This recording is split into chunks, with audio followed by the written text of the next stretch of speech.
Nah, kemudian berikutnya kita akan bicara mengenai virus hepatitis. Kalau tadi kita sudah bicara banyak sekali mengenai perlemakan hati. Nah, negara kita di Indonesia saat ini memang masih berhadapan dengan virus hepatitis.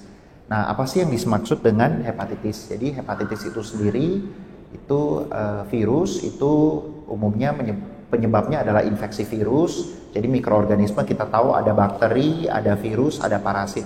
Nah, jadi untuk hepatitis ini disebabkan oleh virus hepatitis. Hepar itu bahasa latinnya untuk hati gitu ya. Jadi hati dalam hal ini adalah liver. Jadi seringkali kita suka salah kaprah gitu ya. Hati berarti heart gitu ya. Heart kalau di istilah kedokteran jantung. Kalau di istilah untuk bidang kita liver yang ditujukan adalah hati. Hati itu lokasinya di perut sebelah kanan atas gitu ya. Jadi yang dimaksudkan dengan peradangan hati adalah peradangan pada organ solid yang letaknya di perut sebelah kanan atas. Nah, itis adalah suatu peradangan. Nah, peradangan hati bisa disebabkan oleh berbagai virus hepatitis, yaitu virus hepatitis A, B, C, D, dan E. Namun tidak semua virus hepatitis ini berkembang menjadi kronik. Jadi hanya ada beberapa macam virus aja yang bisa berkembang menjadi kronik, yaitu virus hepatitis B, C, dan D. Untuk hepatitis A, mungkin diantara kita pernah terpapar virus hepatitis A, pasti kita jadi kuning gitu ya, terus kemudian mengalami mual muntah, terus 2 minggu diobati sembuh. Nah, itu adalah suatu indikasi virus hepatitis A yang umumnya self-limited atau dapat sembuh sendiri. Nah, ini adalah hepatitis A, jadi virusnya memasuki tubuh kita melalui jalur makanan yang kurang higienis gitu ya. Nah, terinfeksi akibatnya muncul gejala. Umumnya akibat kontaminasi makanan kalau hepatitis A. Nah, seringkali dapat dijumpai pada usia dewasa, pada anak seringkali tidak bergejala karena sistem imunnya masih belum sanggup mengenali virusnya, sehingga gejala-gejala yang muncul seperti kuning, demam itu tidak banyak dijumpai. Nah, pada dewasa itu seringkali muncul infeksi hepatitis A. Nah, kemudian kita bahas pada infeksi hepatitis lain, yaitu infeksi hepatitis B. Hepatitis B menular melalui kontaminasi cairan tubuh. Jadi bisa melalui darah, kemudian juga bisa menular melalui cairan tubuh. Gejala hepatitis B akut umumnya bisa saja tidak bergejala. Nah, untuk hepatitis kronis itu bisa tidak bergejala. Nah, untuk hepatitis kronik sendiri umumnya manifestasinya jika sudah terjadi gejala itu seperti fenomena gunung es. Jadi kadang-kadang pada saat fase awal tidak menunjukkan keluhan apa-apa, mungkin dianggap karier gitu ya, tidak melakukan pemeriksaan secara rutin, ternyata berkembang menjadi infeksi kronik. 90% pada anak-anak itu bisa terjadi infeksi akut, apalagi pada anak yang belum pernah mendapatkan vaksinasi hepatitis B sebelumnya.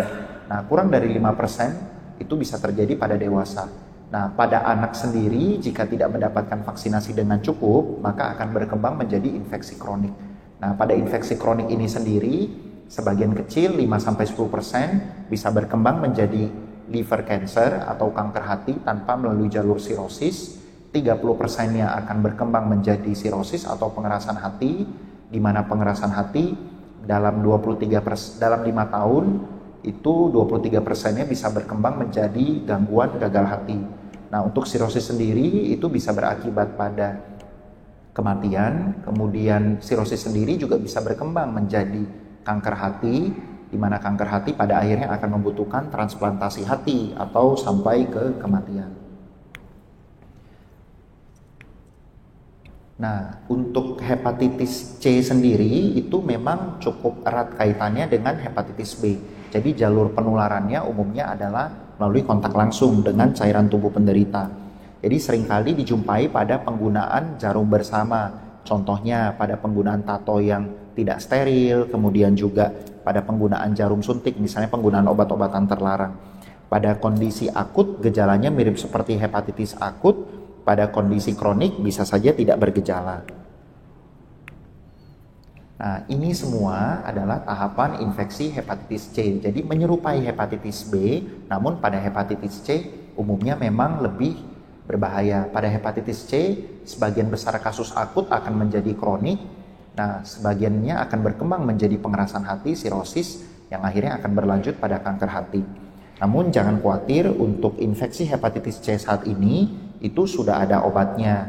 Nah, untuk infeksi hepatitis C dengan pengobatan 3-6 bulan dengan menggunakan obat antivirus, kita bisa mendapatkan angka kesembuhan kurang lebih 95%. Kalau di masa lalu, 10 tahun yang lalu, 20 tahun yang lalu, mungkin di antara tetangga, keluarga, kerabat kita gitu ya, ada yang menderita infeksi hepatitis C, wah pengobatannya udah mahal, disuntik pula setiap minggu gitu ya, sampai kadang harus menghabiskan tentu biaya yang cukup besar. Angka kesembuhannya hanya 50-60%. Nah, namun dalam 5-6 tahun terakhir, perkembangan ilmu kedokteran apalagi untuk penanganan infeksi hepatitis virus sudah sangat maju, sehingga hepatitis C saat ini sudah bisa disembuhkan. Nah, tentu gangguan hati itu sangat bergantung dari derajat kerusakan hati. Kalau pada kondisi hepatitis kronik yang masih awal, itu bisa saja tidak bergejala. Nah, namun kalau sudah dijumpai gejala gitu ya, seperti mual, perut pegal, nafsu makan kurang, nyeri perut kanan atas, penurunan berat badan, lemas pada tubuh kuning, atau bahkan sampai delirium atau kebingungan, nah itu kita sudah masuk pada kondisi tahap lanjutan. Nah, gangguan hati ini sendiri sebenarnya seperti kita sebutnya fenomena gunung es gitu ya. Jadi awal mungkin dia seperti ombak yang tenang, tiba-tiba dia bisa nge-surface gitu ya. Jadi bisa tiba-tiba jadi berat.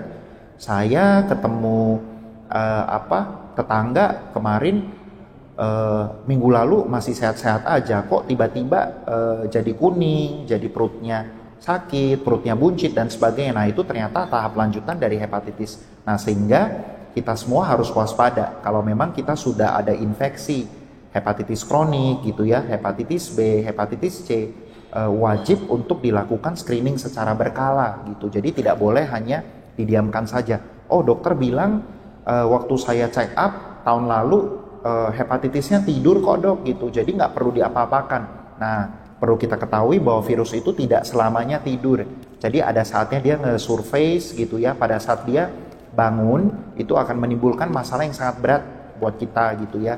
Jadi kalau dulu ada guru saya kasih perumpamaan, kalau misalnya ada bocor di rumah kecil gitu ya, kita segera tangani, cepat beres. Tapi kalau satu plafon sampai rusak, sampai rubuh gitu ya, tentu biaya yang kita keluarkan untuk membereskan kerusakan itu jauh lebih tinggi. Nah, itu sebabnya kita perlu screening. Tadi ada screening basic, ada screening advance. Kalau misalnya nggak ada keluhan apa-apa, screening basic. Kalau udah kontrol ke dokter, pernah dibilang ada hepatitis B, ada hepatitis C, ada nodul hati, benjolan, screening advance gitu ya. Nah, jadi pertama tak terdeteksi tanpa gejala, namun ternyata yang hanya fenomena gunung es aja. Jadi hanya sedikit aja di atas, tapi ternyata masalahnya di bawah sangat luar biasa besar gitu. Nah, selanjutnya kita akan membahas mengenai sirosis atau pengerasan hati. Nah, sirosis ini kalau sudah terkena, nah tentu dia sifatnya sudah irreversible atau sulit untuk disembuhkan.